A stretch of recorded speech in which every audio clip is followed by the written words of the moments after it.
வணக்கம் அன்பான சொந்தங்களே. நறுக்கென்று 4 வார்த்தை உங்களுடன் நகுலா சிவநாதன். இன்று நாங்கள் என்ன விடயத்தை பேச போறோம்னா, இந்த திருமண விடயத்தில் பெற்றோர்கள் பிள்ளைகளுக்கு கொடுக்கிற அழுத்தம். வாழ்க்கையின் ஒரு பெரிய விடயம் திருமணம். அது ஆயிரங்காலத்து பயிரென்று அழகாக பெரியோர்கள் சொல்வார்கள். நிச்சயம் அதில் உண்மையும் இருக்கின்றது. என்றால் ஒரு மனிதன் வாழ்க்கையில ஒரு துணை தேவை. அந்த துணை இணைவாக இருக்கும் போதுதான் அந்த வாழ்க்கையில மகிழ்ச்சி இருக்கும். துணையும் இணையும் இணையும் போது உருவாகும் மழலை செல்வங்கள் கூட அந்த குடும்பத்தின் மகிழ்ச்சிக்கு பெரிதும் உதவக்கூடிய வாய்ப்பு இருக்கும். ஒரு சந்ததியை உருவாக்குவதற்கு இருவர் இணைய வேண்டிய தேவையும் இருக்கின்றது. அந்த வகையிலே திருமணம் என்பது ஒரு இருமனங்கள் இணைந்த ஒரு இல்வாழ்க்கை. அந்த இல்வாழ்க்கை குதூகலமாகவும் மகிழ்ச்சியாகவும் இருக்க வேண்டியது உங்கள் எல்லோருக்கும் தெரிந்ததுதான். ஆனால் இன்றைய இளம் சந்ததி சற்று விதிவிலக்கானவர்களாகவும் இருக்கிறார்கள். அவர்களுக்கும் இணைவு சோடி பார் தேவையாகத்தான் இருக்கின்றது. ஆனால் அந்த குழந்தைகள் மத்தியில நாங்கள் ஒரு திணிப்பை சில நேரம் கொடுப்பதையும் பார்க்கின்றோம். அதாவது இருமனங்கள் இணைவதென்று நாங்கள் சொல்லி இருக்கின்றோம். ஆனால் இருமனங்கள் இணைவதா அல்லது ஒரு அழுத்தம் கொடுத்த மனங்கள் இணைவதா என்ற ஒரு கேள்வியும் இருக்கிறது. ஆகவே அது இன்றைக்கு பெற்றோருக்கும் பிள்ளைக்கும் இடையில திண்டாட்டம். எப்படி என்றால், காதலிக்காதவர்கள், அதாவது காதலித்து திருமணம் செய்யாத பிள்ளைகள் ப்ரப்போஸ் என்று சொல்லுவார்கள். அதாவது பொருத்தம் பார்த்து அல்லது ஒரு துணையை பெற்றோர்கள் இணைத்து வைப்பார்கள். அந்த இணைத்து வைக்கிற பாலம் சில நேரம் பிரிவுகளுக்கு உள்ளாவதை பார்க்கின்றோம். அது ஏன் என்ற ஒரு கேள்வி இருக்கின்றது. சில நேரம் அது இணைவாகவும் இருந்து வாழ்நாள் பூரவாக பல்லாண்டு வாழ்ந்த சம்பவமும் இருக்கிறது. இங்கு அந்த இணைவை உருவாக்குவதற்கு பெற்றோர்கள் தூண்டியாக இருக்க வேணுமா அல்லது பெற்றோர்கள் அழுத்தங்களை கொடுக்க வேண்டுமா என்ற ஒரு கேள்வி இருக்கின்றது. இந்த இடத்தில் தான் ஒரு பிள்ளை தானாக ஒரு துணியை தெரிவு செய்ய வேண்டும். சில நேரம் படிப்பு அதன் உயர் பதவிகள் காரணமாக அதுக்கு அந்த துணியை தேடக்கூடிய நேரங்கள் உருவாகவில்லை. அதனால் நாங்கள் என்ன செய்கிறோம் என்றால் அந்த பிள்ளைக்கு ஒரு வரனை தேடி கொடுக்கிறோம். அந்த தேடி கொடுக்கிற விடயத்தில பிள்ளையின் உறுதியான செயல்பாட்டோட தான் நீங்கள் செய்ய வேண்டியது காலத்தின் கடமை.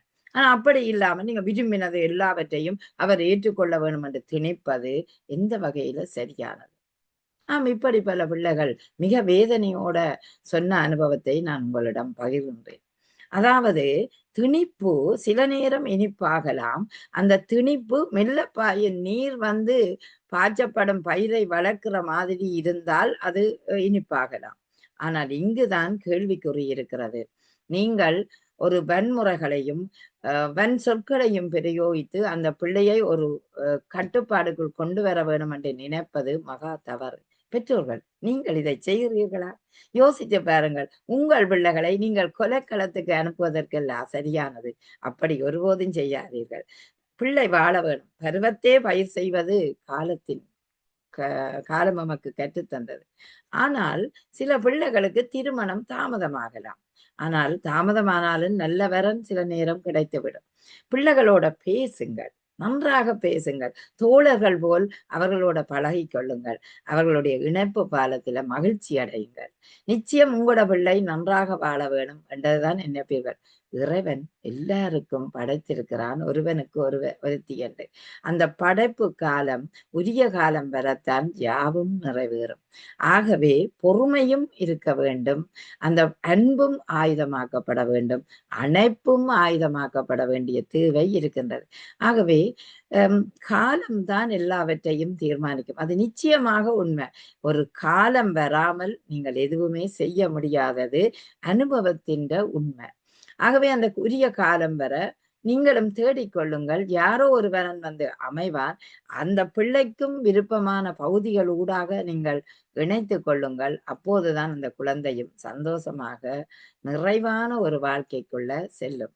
நீங்கள் சரி உங்கள அவசரத்துல அந்த பிள்ளைக்கு கொடுத்து விட்டீர்களாயின் அதில் பிறகு விருப்பு வெறுப்பு அந்த புரிந்துணர்வுகள் இல்லாவிட்டால் அவர்களுடைய வாழ்க்கையும் சிதைந்துவிடும். ஆகவே எப்படி நாங்கள் பார்க்கிறோம், வாழ்க்கை என்பது பொறுமையின் கட்டமைப்பு தான். அந்த பொறுப்போட நீங்கள் செய்ய வேண்டுமென்றால் விருப்போட இருங்கள். காலம் கனியும் போது யாவையும் உங்கள் கையில் கூடும். ஆனால் அதற்கு முயற்சியும் நீங்கள் எடுக்க வேண்டும். அவை முயற்சி இல்லாமலும் இருக்கக்கூடாது. காலத்தையும் நம்பி இருக்கக்கூடாது. காலம் வரும் என்று சோம்பேறிகளாயும் இருக்கக்கூடாது. காலம் கனியும் போது யாவும் வரும். ஆனால் அழுத்தங்களை பிரயோகித்து குழந்தைகளை நடுவழியில் விட்டு விடாதீர்கள். உங்கள் குழந்தைகள் உங்களுக்கு தேவையானவர்கள். ஆகவே அவர்களை அன்போடும் அரவணைப்போடும் இணைத்துக் கொண்டு நல்ல வழியில் நல்ல வழிகாட்டி பாதையை காட்டிக் கொள்ளுங்கள். நிச்சயம் உங்கள் குழந்தை சிறப்பான ஒரு நிலையை அடைவார். நன்றி, வணக்கம்.